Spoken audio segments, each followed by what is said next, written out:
Ariel Reich, an actor, director, intimacy professional, and arts and medicine pioneer. Ariel's suicide prevention through art intervention empowers communities using storytelling as a doorway to difficult conversations.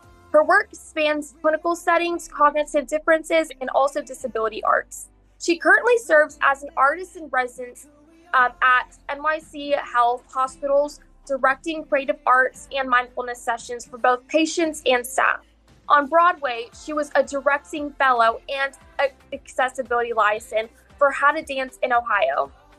And she also directed an industry presentation of the chronic illness musical 2,000 Miles. She also teaches dance for PD, composing mindfulness music and movement into therapeutic practice for people with Parkinson's, as well as workshops for cognitive loss and developmental disabilities. Let's hear it for Ariel. Welcome to the Creative Pulse.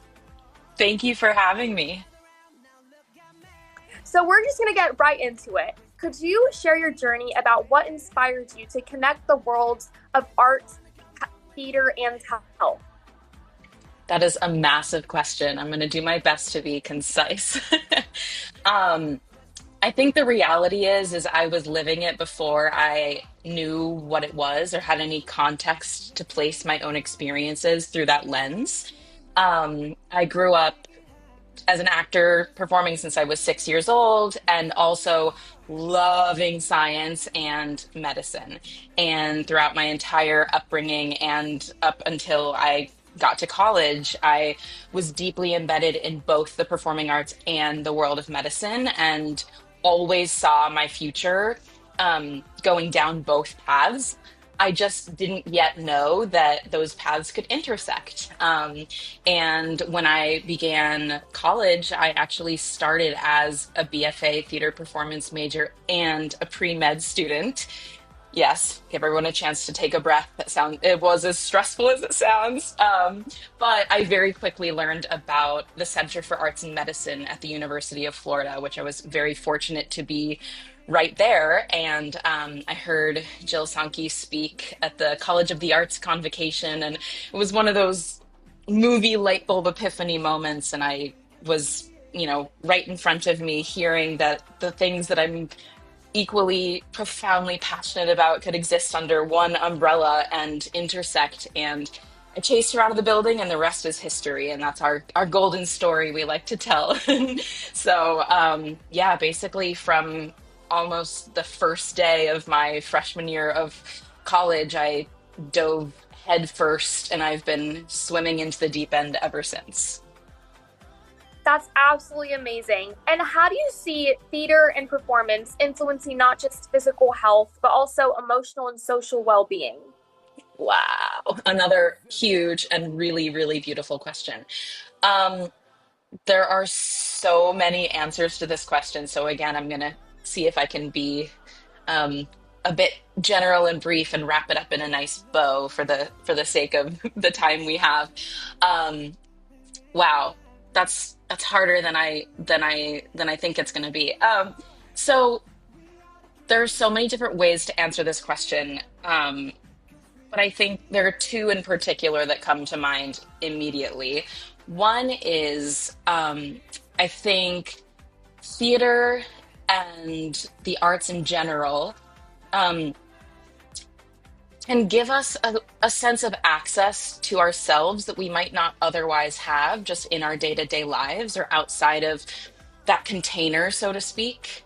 And it also can give us access to others. And so I think theater as a tool can be used to bridge gaps, form connection, and emphasize our similarities more so than our differences. And for people who may not have a deep level of comfort with their own expression or have access to the more obvious ways of expression, something like theater, music, movement can be modalities that give people access to those things. And so I think the two key ones that come to mind for me in this moment are that communal aspect, forming community care and connection, and also a deeper access to ourselves and our own ability to kind of achieve the fullest extent of our own expression through a lens that might be more accessible.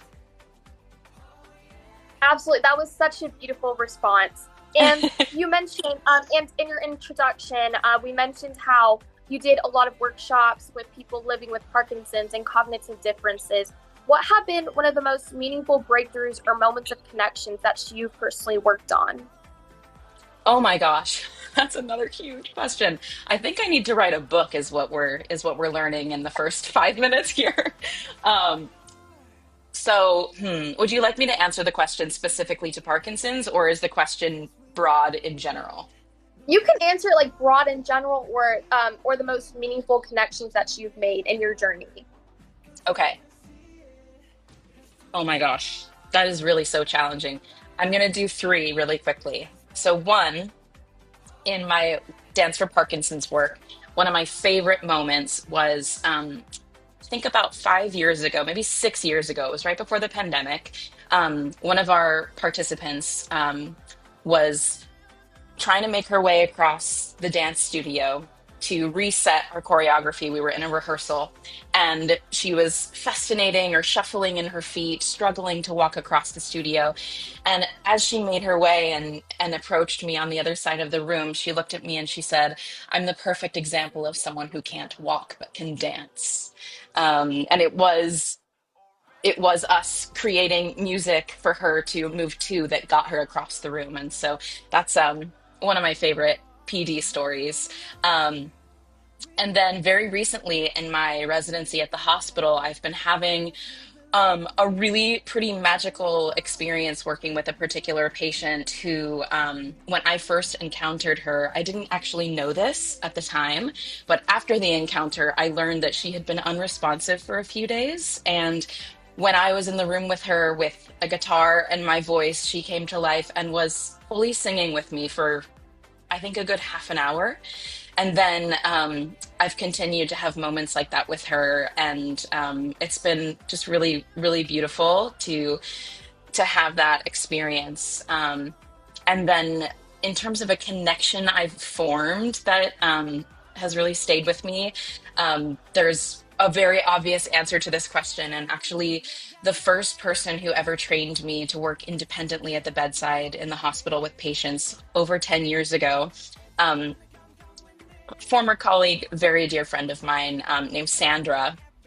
And very quickly after that, the tables kind of turned, and she was navigating an ALS diagnosis. And very quickly, I was among the people facilitating her own artistic journey and adaptations as she was navigating that experience. And she adapted her creative process with painting to using her feet. And yeah, so Sandra actually passed away almost a year ago, but will always be one of the most meaningful connections in my life, both personally, mostly personally, all these years later, and professionally. So, yeah. Yeah, absolutely. And you've worked in both highly resourced places like Broadway and community settings, but also you've worked in health settings. What do you think each can learn from each other, or what parallels have you seen? Wow, that's a really tough question. When we talk about resources, kind of comes down to perspective and relativity. So if you compare, a government run community health center to Broadway, then yeah, Broadway seems highly resourced. And if you compare Broadway to Hollywood, it seems the complete opposite. And so I think it's really about those comparison points. And without getting too much into the nitty gritty of like those businesses and all those logistics, I think the thing that feels maybe most important to reflect on in response to this question is actually maybe instead of drawing comparisons, drawing a common thread. And for me, I find that the most important thing in terms of access to resources, no matter where you're working or who you're working with, is to continue to remember that our greatest resource is within us. So the fact that we breathe, the fact that we have bodies and that we have voices, for those of us who have the ability to move our bodies in varying degrees and to use our voices and to connect to our breath, no matter where you are in the world, what building you're in, who's funding the work that you're doing or the experience that you're having, those three things are yours and yours alone and exist within you and have the ability to create magic. That's absolutely amazing. I love that answer. And when you worked with the accessibility license for How to Dance in Ohio, what insights did you gain about inclusion in professional theater spaces? Wow. Yeah, I feel like we could have a whole podcast entirely devoted to that subject. I think to keep it as related to the arts and health conversation we're having as possible, I think the biggest thing that was clear to me is that fostering community care is way more important and effective through multiple channels than people realize. And one of my favorite things that I reflected on with some of my colleagues throughout that process is creating an accessible environment is not just to the benefit of the people it's being designed for. Creating an accessible environment benefits everyone. It's better for everyone. And so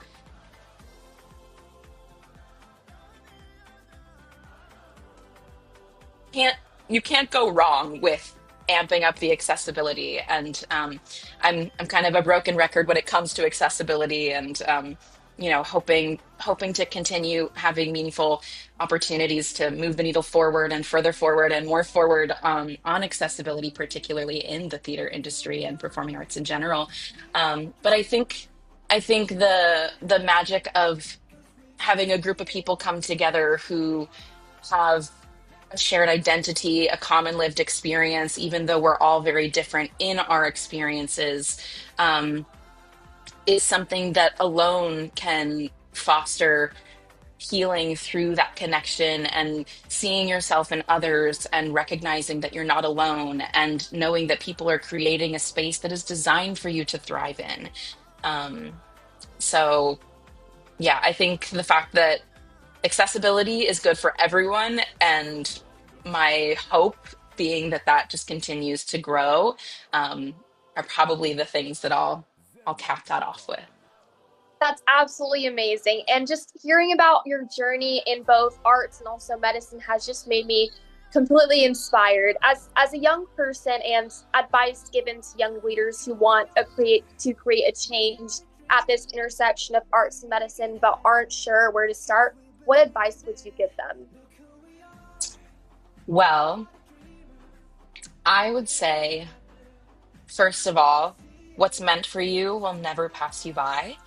And I have found that when I'm doing what I need to be well, everything else falls into place. So when I'm speaking to young artists or students, the thing that often feels most important for me to share and communicate is really to encourage you to deepen your knowledge and understanding of your own self, who you are, how you exist in the world, what fills your cup, what nourishes you, what excites you, what you feel drawn to, what you need to be well, and what fills your cup before you pour anything out of it. And with that said, to be a little bit more specific, I think it's still quite niche, and there's a lot of nuance to this work and this world that I think are so fortunate to be in. And when I say the world, I mean the world of arts and health and arts and medicine.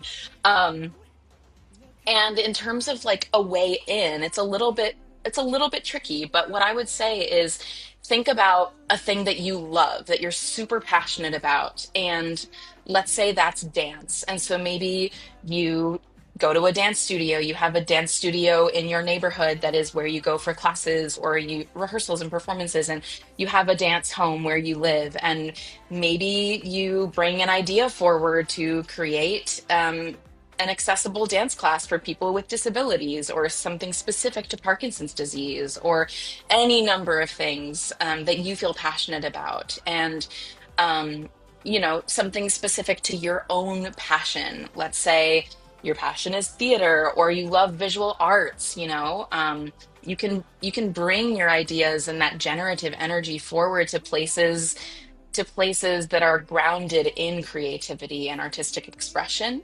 Um, and then, you can also do some research to see where in your area there might be arts and medicine or arts and health and public health work going on that you might be able to start out volunteering or do an internship. And